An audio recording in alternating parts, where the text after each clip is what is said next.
popular lunch-only restaurant where fans line up for 5 hours before it opens. We've been here since about 7 a.m. Every single day this line is long. It's kind of like tailgating, but we're up here working. The work Aaron and his crew are doing is no simple task, churning out thousands of pounds of meat daily. Each raw cut of beef brisket weighs between 15 and 17 pounds. Brisket is from the chest of the cow, and about 80% of the cow's weight is actually supported by the brisket, so that's traditionally why it's always been a really tough piece of meat. Got to cook it for a really, really long time. Before it's cooked, the brisket is trimmed of excess fat and gristle. The scraps set aside for Aaron's award-winning Czech-style sausage. You don't need enough fat on these biscuits to really protect all the meat that's underneath it. But it to be just real kind of nice and smooth. Smooth enough that the brisket will cook evenly in the smoker and not dry out. Next comes Aaron's seasonings. Really just have salt and have pepper. You know, a lot of people ask, oh, do you inject this, or do you brine, or do you do this? No, we don't do any of that stuff. We spend a lot of money on really great meat. You know, we want our brisket to taste like that meat. Time to go to the old cooking. The cooking room is a temple to the meat smoking gods. 6 smokers custom fitted for propane tanks, churning out the brisket, pork ribs, and Czech-style sausage. Well, here's your brisket, Dave. Put the rub down, ready to go. Loaded fat side up to counteract the connecting top heat. The briskets sit for 16 hours in the 270-degree smoker. The cooking requires constant supervision. Someone has to start the fires overnight and occasionally spritz the meat with water.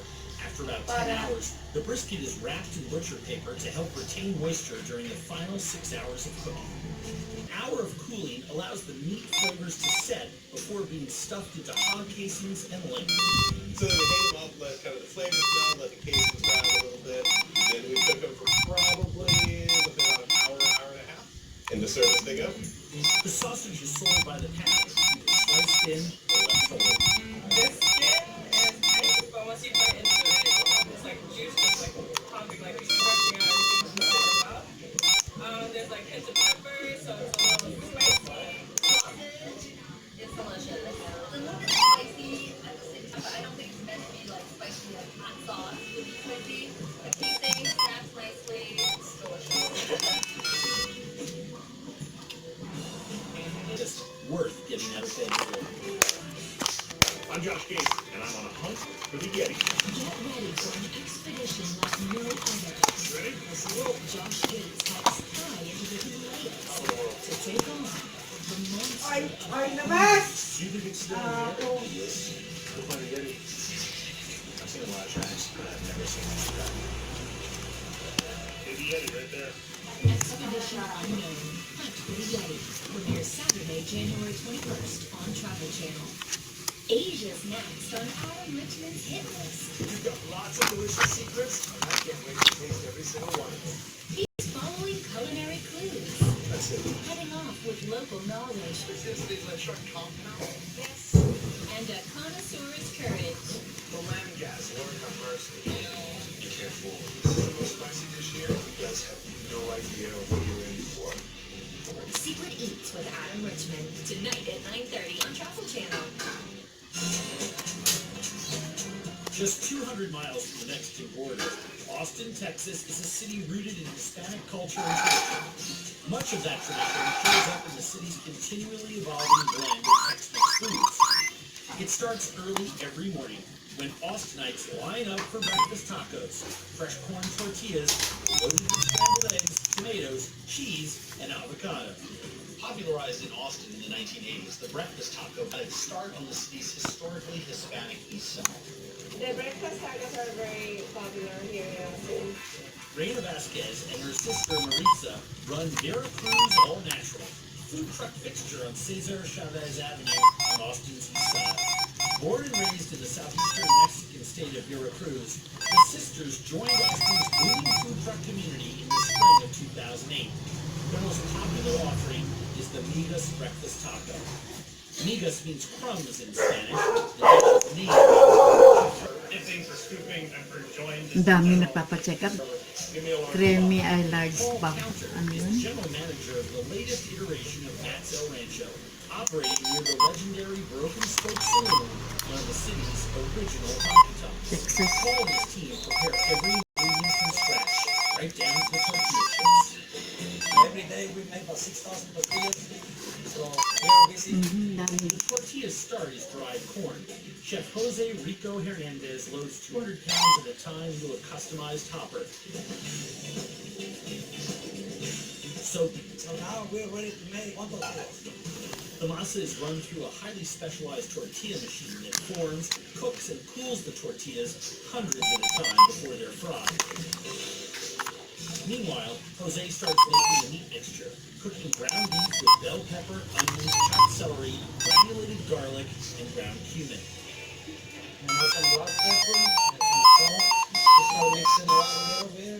On a typical day, the team at Max will craft nearly 15 gallons of fresh guacamole made from imported Mexican pinch of salt before mashing the guacamole with chopped tomatoes to a chunky consistency.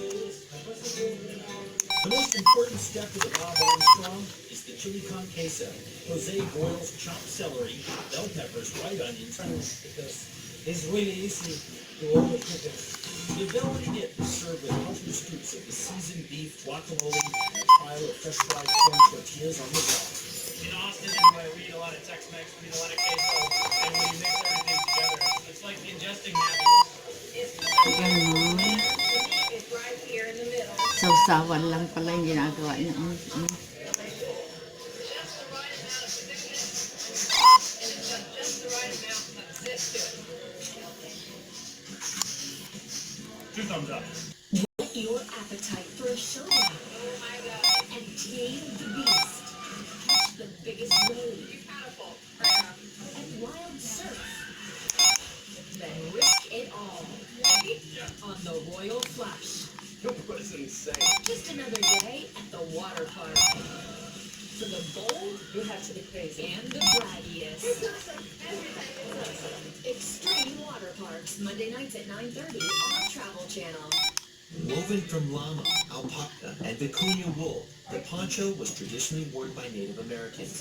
But when the Spanish arrived, its warmth and durability were so I admired. think that that's the way that you can weed out who actually is a Texan, is their Spanish culture. They say that they don't love it, they're potentially not a true Texan. The first Texas chili dates back to the territory's earliest settlers, but in the 1880s, when self-proclaimed chili queens in San Antonio set up stands in a local market, their popularity really took off. Before long, chili parlors were a fixture in every Texas town, a quick and popular way to eat on the cheap, especially during the lean depression years. Still, you'll find as many varieties as there are folks cooking them. Despite that creative ethos, there's a stubbornness and ethnocentrism at work in the one rule many Texans agree on. There are no beans in a Texas chili. That's one way to ruin a perfectly matched chili stack. Rusty Zadst is the managing partner of Shady Grove, a laid-back restaurant and music venue. Located near Southwest Austin's huge Barton Springs recreational area. We've been here for about 22 years. Chili it's a priority in Texas.